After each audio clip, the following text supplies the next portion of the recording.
किसकी तोड़ ज्यादा निकली?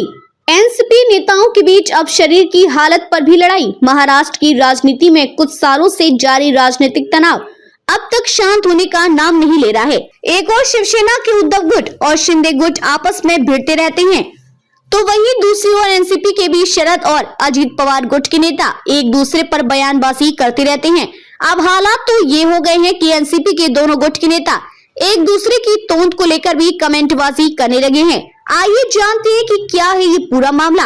अजीत पवार और जितेंद्र आवार भिड़े। महाराष्ट्र के उप मुख्यमंत्री और एनसीपी नेता अजीत पवार ने रायगढ़ में 1 दिसंबर के दिन सम्मेलन में विरोधी चाचा शरद पवार की पार्टी एनसीपी के नेता जितेंद्र आवार पर हमला बोला था। उन्होंने कहा कि कुछ नेता अब संघर्ष यात्रा निकाल रहे हैं, लेकिन उन्होंने जीवन में कभी संघर्ष नहीं किया। शरद पवार साहब की नकल करते हुए वे भी बारिश में भीग रहे हैं, लेकिन सफेद कुर्ते के अंदर से उनकी तोंद बाहर निकल रही है।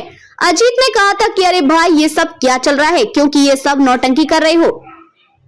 जितेंद्र आवार ने ऐसे दिया जवाब। अजीत पवार ने जब शरद पवार के नेता जितेंद्र आवार पर उनकी तोंद को लेकर सार्वजनिक तौर पर टिप्पणी की और उनका मजाक उड़ाया, तो ये बात जितेंद्र आवार को नागवार गुजरी।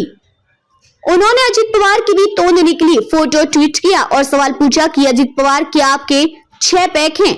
जितेंद्र आवार ने प्रेस कॉन्फ्रेंस कर कहा कि अजीत पवार निचले स्तर की राजनीति कर रहे हैं, अगर वह उन पर व्यक्तिगत टिप्पणी करेंगे तो वह भी पलट कर जवाब देंगे। अजीत ने क्या कहा? जितेंद्र आवार द्वारा किए गए ट्वीट पर जब अजीत पवार से सवाल किया गया तो उन्होंने कहा कि मीडिया में अजीत पवार और जितेंद्र आवार की तोंद दिखाई जा रही है। उन्होंने मीडिया से ही सवाल पूछा कि क्या यही राज्य का गंभीर मामला है, इसके अलावा किसानों की और दूसरे अन्य महत्वपूर्ण मुद्दे नहीं है। ऐसा लग रहा है कि अजीत अब इस मामले को शांत करने का प्रयास कर रहे हैं।